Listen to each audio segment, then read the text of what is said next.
Want to know what your dog is thinking? Have a challenging dog behavior you need help with? The Dish on Dogs is your source for all your canine questions. Improve your relationship with your dog and deepen your understanding of your furry friend. Right here on the Dish on Dogs. Welcome everybody, welcome to another exciting episode of the Dish on Dogs. I'm your host Mike Gould, sometimes affectionately known as the Mayor, sometimes unaffectionately known as the Mayor of Houndstown, USA, home to the happiest dogs on earth.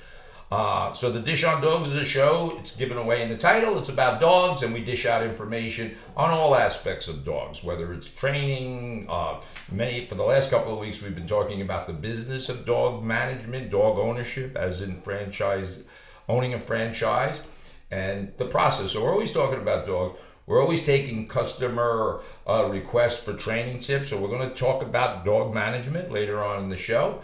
But this week especially, I have some really special guests with us, and there are franchisees from Henderson, Nevada, right outside of Las Vegas, and it's Jamie and Jessica are the two franchisees, and they're going to share their journey with you. So life is a journey, right? And most of our franchisees, the large percentage, this is a new chapter in their lives, right? So this isn't something you start coming out of school. It's usually you have lifetime experience, and your journey brings us here. So welcome to the show, guys. Thank you. Thank you. And the question is, we're sitting here at Houndstown. How did you get here? Where did you come from? Tell us a little about yourself and why we're here. Okay. Well, Jamie. I worked in the grocery business for 26 years, worked for public supermarkets, started right out of high school in Florida, and I moved from Florida up to Atlanta, Georgia when the company went there. So after 26 years of working for the grocery business, I got kind of burnt out, long hours, long days, and decided to retire from that. My wife and I, Jessica, we just talked about a few things before I retired, what we wanted to do, everything else, and we always went to Las Vegas, 3 times a year, 2 times a year to have some fun. So she had a job offer out there. She's a registered dietitian. She had a good job offer out there, and so we decided to move out there. And I figured I was still too young to actually retire, so I figured I'd do something else. And I said he was too young. Right, yeah, okay. So it wasn't a mutual agreement. I like being retired. But anyways, went to dealing school and started working at the Excalibur Casino as a dealer. Did that extra board, which is part-time, for a couple of years. And then they asked me if I would want to get into become a floor supervisor or a pit boss, because they knew I had a lot of management experience, and they asked me if I would help out. And I said, sure, I'll give that a shot. And I thought that would be fun. And I worked management before, worked on all kinds of crazy hours. It'd be okay. And I went to the graveyard shift, which was 4 a.m. to noon. Thanks. I was like, working up at the grocery store sometimes, getting in at 4 a.m. is not a big deal. Not really putting a lot of thought into it, but the only people who are in the casino at 4 a.m. are the ones that have been there from the night before. So walking in with my morning cup of coffee. That would be me, by the way. Yeah, that wouldn't be me you'd be running into. But go ahead. Yeah. Walking in with my cup of coffee at 4 a.m., my main job was just go ahead and corral all the drunks and, get rid of them and stuff. And it just wasn't as fun, and it stopped being fun. I went there to play games. It stopped being fun. So at that point, I decided, well, this wasn't the right idea. Let's find something else to do. And we were actually on a trip to Belize, thank you. We were on a trip to Belize, and there was a flight magazine, and it talked about franchises. And we realized that, I always thought about owning my own business, but I never wanted to take the money out and get a loan, and have to put that extra burden on myself. On top of starting a new business is having a large loan on top of that. Well, they started this new ROB system where you could actually use your retirement money, and you could get a third-party vendor, and you could actually open up a ROB, and it would take some of your retirement money, your 401ks or your IRAs, and you could roll it into your own company. So we started our own C corporation, and that's the way we could finance our franchise. We looked through a bunch of franchises. Magazine, it had a couple of email addresses, things like that to look at, a couple websites, and after going through numerous sites and looking at different things, I realized I didn't want to get into retail again, dealing with that all my life, and I didn't want to do it fast food or anything like that. So then I saw the pet industry, And I was like, I like playing with dogs, and that's really how it kind of started out. And then we just researched it, went looked further along, and saw a few different pet care industries, and hooked up with Houndstown, hooked up with you guys, and here you are. And here we are today. So this was a mutual. Jessica, you were kind of on the same kind of trajectory with Jamie. So I'm still working full time, right. And just helping kind of on the side. But Jamie, brought this up as an idea, and I thought, okay, that sounds kind of cool. And he's a very passionate person. He gets excited about things, and we both love animals. So when he brought up doggy daycare, it was like, sure, okay, right. Let's make it work. And then coming out here for the Discovery Day, I mean, that's what really pushed us over was, we met you and Jackie. We learned about the business. We liked the culture here. We liked the in between a newer company coming out, but still having some other franchises before us or franchisees before us. Right. And so a mutual decision. Good, mutual. So here we are, and for those people that don't know what franchising is, really, it's a business model. It's a type of business where, in our case, we like to think of it as a mom and pop with the support of a corporate team, unlike just opening your own Jessica and Jamie's doggy daycare in Henderson, Nevada. So we have this business model, and franchising is often talked about as running a business with training wheels, meaning you should have the support of the franchisor helping the franchisee, because we're basically married to each other for 10 years. And I think that sometimes is what people don't understand. We don't sell franchises. We award territories. We vet you, vet us, we vet you. We feel you're going to be a good business partner for us, and vice versa. And Houndstown in particular, I do think we have a cultural difference. Then I mean, it's a cultural difference, and whether that's good or bad, I'm not sure. But I do know, after interviewing many franchisees, like many things in life, we kind of romanticize our dream, right? You read magazines and you do all your analytical stuff, and but there's always bumps in the road and setbacks going. So we talk about entrepreneurship. Entrepreneurship is the willingness to, look at things from 30,000 feet and see opportunities, risk and reward. We're risking this. Hopefully the reward is on that end. So. And I understand completely this. I haven't interviewed a franchisee yet at your stage of development, which is, frankly, you're just in your build-out stage, with hopefully a grand opening in mid-October in beautiful downtown Henderson, Nevada. For those of you listening and are out in Nevada, we're going to talk a little bit later about Houndstown and when these folks open, what they're going to offer you to entice you to come and try Houndstown compared to wherever you're bringing your dog right now. And it's a pretty interesting opportunity for those people that want to try something new as far as their pet, their dogs are concerned. So here we are. So today we're in the middle of what do we even call this? Corporate training? We call this something. Okay. I should know these things. I should know what we call what we're doing. But it's a week long of what I consider very intensive. It's really like, we call it immersion training. You're here at our corporate location. We have 75 or 80 dogs here every day of every type. We don't breed discriminate. So we have every breed that, the pit bulls, the Rottweilers, we got a two-legged dog. So I guess what I want to know from you guys is, and I have another question, Corey. Let's start with this question. Corey asked me to ask you, we got to talk about marketing, because marketing is an important part to this. So that's the other part. This is not an easy proposition. There's dog management. That's what I do. That's my role. There's marketing. There's sales. There's customer service. It's really a lot.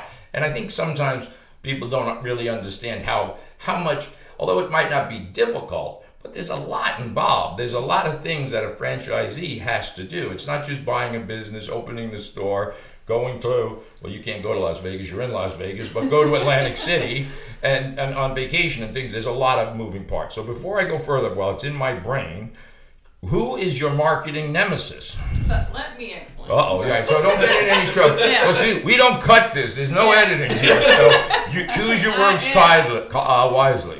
it started with Corey emphasizing how much we need to grow our group. It's all about the group, the Facebook group. So once he kind of explained why we want to be doing that and getting this group involved and getting, basically building a community before we're even open. Yeah. And so once we grasped that concept, Jamie and I are competitive people, and so Between each other or in general? sometimes, but in general. Okay, all right, good. Okay. And so we decided, okay, we need to look at the other franchise groups, and we got to start catching up to them. Oh, I see. So I never said nemesis. I said, okay, our next competitor is Hillsdale, who's here with us this week. By the way. Awkward. Awkward. They're outside. Okay. This is just between the three of us, all right?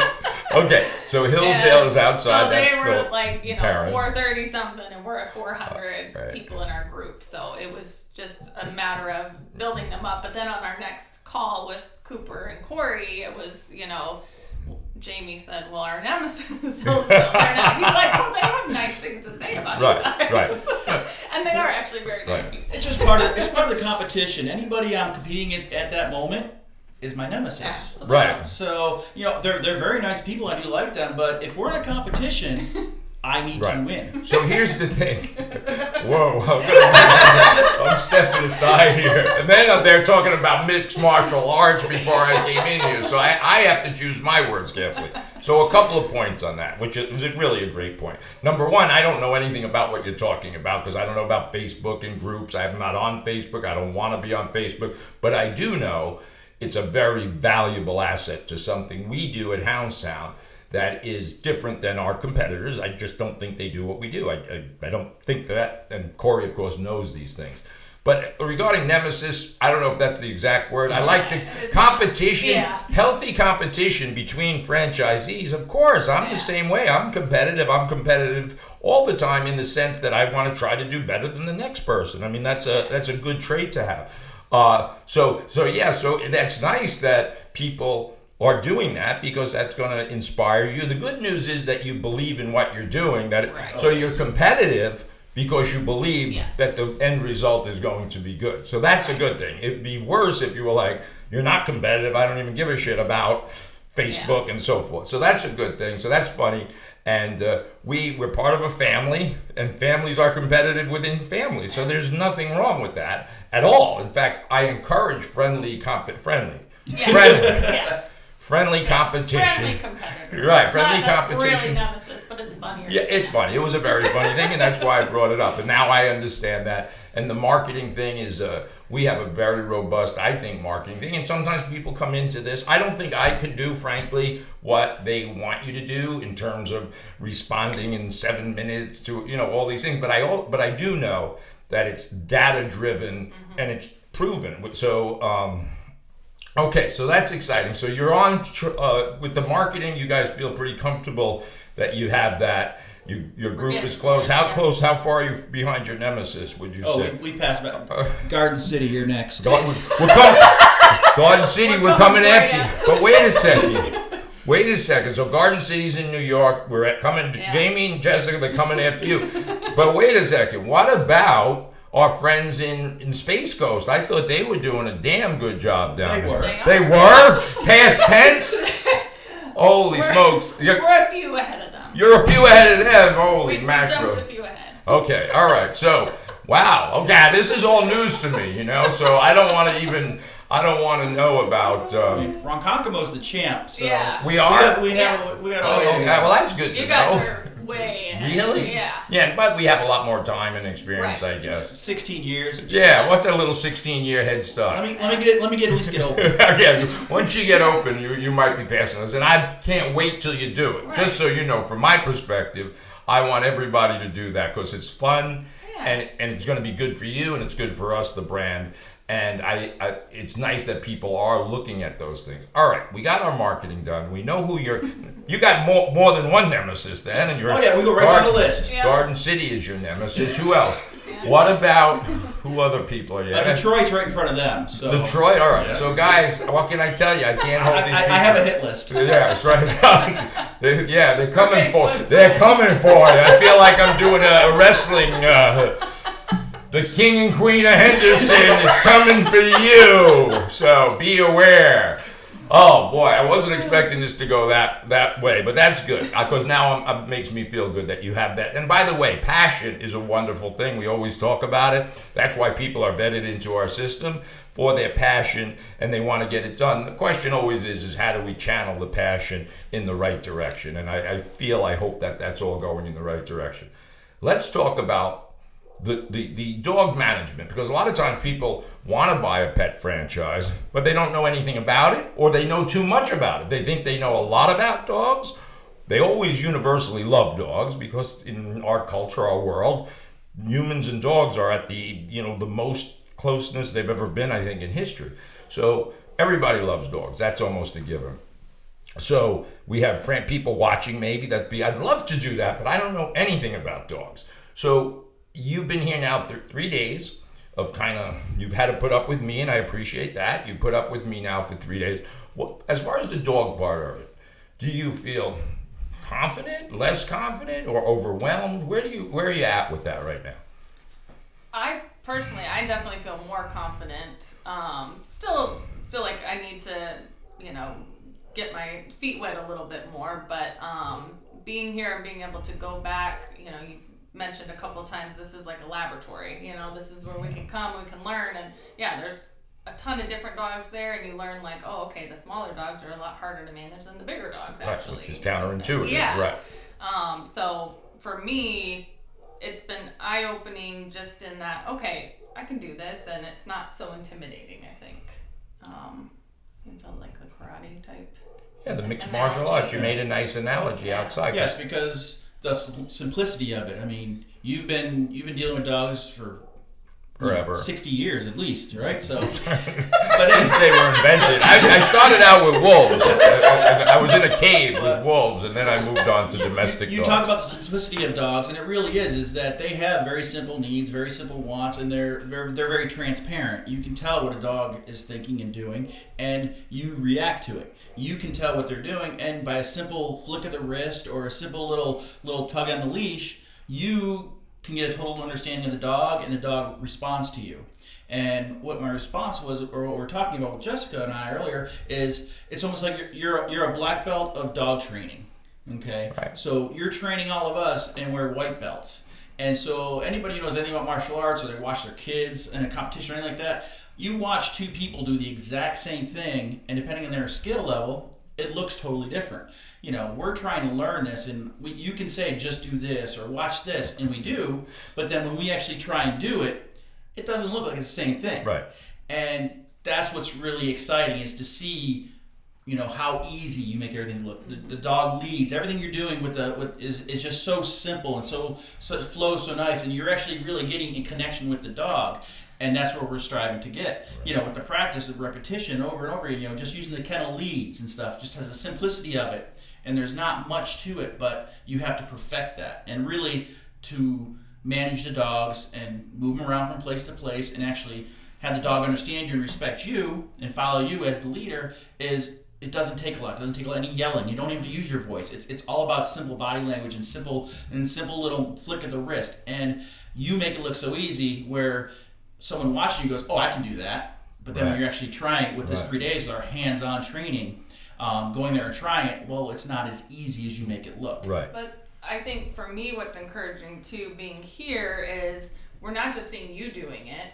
We're working with Sam and Danielle, and they're even watching them. I'm like, oh my gosh, they just slip that lead on, and it's nothing. Right. So, but I know they haven't been doing it. They've been doing it a lot longer than us, but not as long as you. But it's encouraging because you say, okay, I can learn this, I can get this. Right. I think that's encouraging to me too, because sometimes I think it's a little mystifying, because unlike martial arts where people volunteer to go and want to learn a new technique, most people come here anywhere. All my clients privately in behavioral, they already have preconceived ideas. You were brought up with dogs. Everyone's had a dog, and you're bombarded with information. If you read books on, it's the same as reading books on martial arts. You're not going to understand martial arts till you do it. You can read the books, you can watch the Gracies do, but until you experience the interaction with other people, that's how you really master martial arts. So I guess the big not the big question, but a question is,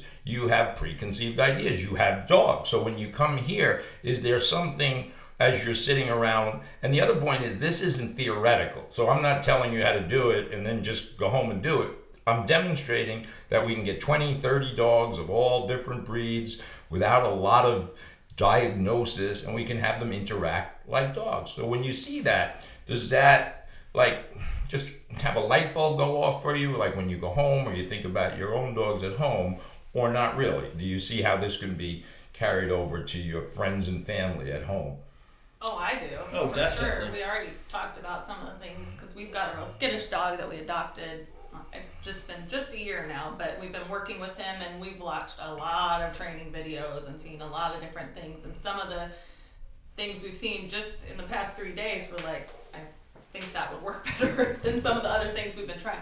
We're very open-minded people in that sense. I think we're both very good at recognizing when we're not an expert at something and seeing someone that is, and okay, like, I want to try that, and I'm just recognizing some things are going to work for us and some things might not work as well, but Good. And that's what I'm hoping. And again, I'm always trying to come up with analogies and stuff. So the folks watching, listening, and they want just some kind of overview tip of what they should be doing with their dog. So what Jamie and Jessica are just kind of talking about, we're meeting a dog's needs. We're not meeting birds' needs. We're not meeting fish needs. We're meeting dogs' needs. Dogs are social pack animals. So when you think of a dog, what their natural environment is, and it's, as we talk about, dirt, trees, rocks, rivers, whatever's in nature, that's their environment. So then you say to yourself, when you look around your house, if you're looking at your dog right now, and look around and say, what's not natural to him? Your couch isn't natural, a mirror is not natural, the vacuum cleaner, almost every item and every material, every floor surface, your carpeting is not a natural environment for your dog. Dogs have very special needs. And we at Houndstown are trying to meet that need. We don't read books to dogs, that's not their need. We don't play fetch with them, that's not their need here. They need the socialization of other dogs. Fish need to swim, birds need to fly. I was thinking of this today. Let's say you have, there are some people that have birds with they're in their cages. Just think how nice it would be to allow your bird to fly around for the day and then come back to his cage at night. Wouldn't that make you feel better that your bird, rather than be cooped up in a cage, that could leave and fly around, come back? That's what we do for dogs at doggy daycare. Whatever you think your dog needs are, we kind of know what their needs are. And it might be a little different than what you think. So when they come to Houndstown, they are allowed to be dogs. And that's as simple as it can be. And they're dogs all day long. Then they go back to their domestic life at home and whatever that is, watching Dancing with the Stars on the couch, whatever it is. And that's absolutely fine. But offer this service to your dog, just like you would a child, sending them out to school to play. Is that pretty much... Oh, it definitely is, because taking the dog's natural wants or natural needs into play, most people don't think that way. Yes, their dog is very happy with them and, as part of the family and might love sitting on their lap, but sometimes the built up anxiety or everything, why dogs end up becoming more and more aggressive or having least aggression like you're talking about is because they're not allowed that freedom just at certain points, just to mentally relax and become dogs. Just be natural, dogs. Right. Because they're not human, they're never going to be human, but we can have this relationship. And I'm sure it's similar to your dog at home. If he's nervous, whatever it is, he probably didn't have the right support of other pack members. He might have had humans taking care of him, he might have had all kinds of human experiences, but he probably never had the right kind of social interaction with other dogs. That's my guess. And I think that it's important for folks at home that want training tips. That's the training tip, is we talk about this the big word anthropomorphism. Anthropomorphism is ascribing human traits to dogs. So we do kind of at Houndstown on Halloween, I'm going to see bumblebees walk in the front door, hot dogs. They're going to be all kind of creative and funny and really funny costumes on. But your dog doesn't necessarily want to be a bumblebee. He doesn't want the elastic thing around his neck. We love it. We're going to have a big Halloween party, but we just have to know that that's more for the human. It's going to make great Facebook pictures, but the dogs want to just run around, sniff each other's butts, do what dogs do. That's what dogs do. And that's what you should just look at your dog differently. Don't look at them. Don't talk to them. Don't touch them so much. Separate from them emotionally and physically, even for a little while. And it's counterintuitive. People have a very, very difficult time doing that because humans and dogs, thus man's best friend, we're attached to each other and to almost out of balance. So that Houndstown helps people, and we see it all the time. I was just outside in the parking lot. I met a New Yorker. He was a big construction worker, and he goes, "This is the best effing place." He said, "I can curse on a podcast." Anyway, he said, in pure New York style, he says, "This place is fucking great." So, that's New York. That's what he said. And I didn't ask him. I didn't interview him. And that was him. And here he is. He was looked like a biker. And he walks out with a little chihuahua in his arms and puts him in his big pickup truck. And off he goes. And that, to me, that makes my day. Because it was unsolicited. It was in his style of communication, which is probably my style of communication. So if you're in Henderson, Nevada, here's what they're going to do. They're going to be opening in the middle of October, end of October, sometime soon. If you're part of their big Facebook group, they're going to offer a week of free daycare. I don't know if they like that idea, but they're going to offer a free week of daycare, no strings attached. So if you're going to a pet care facility that you're happy with or unhappy with, give this a check. It's not going to cost you a penny. And then just simply compare the experiences. Compare the price and compare the experience. And that's it. For me, that's the marketing campaign. Free week of daycare. You come in, the dogs pass they participate in a no-cost temperament evaluation. You have a week to come every day if you want, come 3 times that week, and then you make your decision yourself. We won't have to sell it. That's almost guaranteed. Any final words of wisdom? No, I think we're excited. We have a few more days to learn, and hopefully we get more of your words of wisdom. Okay. Listen, folks, you listen to the Dish on Dogs Instagram, where else? Anywhere. This iPhone, you look in here, you say podcast, Google the Dish on Dogs. Listen to this. Sometimes these shows are actually interesting. So I appreciate you guys listening. Joan and Tom Sullivan down there in Florida, faithful listeners. Thank you guys for coming, and we'll be back when we go back down to your opening. We'll also be doing a follow-up podcast, and we're looking forward to it. So thanks for listening to the Dish on Dogs. Thanks for coming. Thank you. Ciao, everybody. Thank you. Thank you.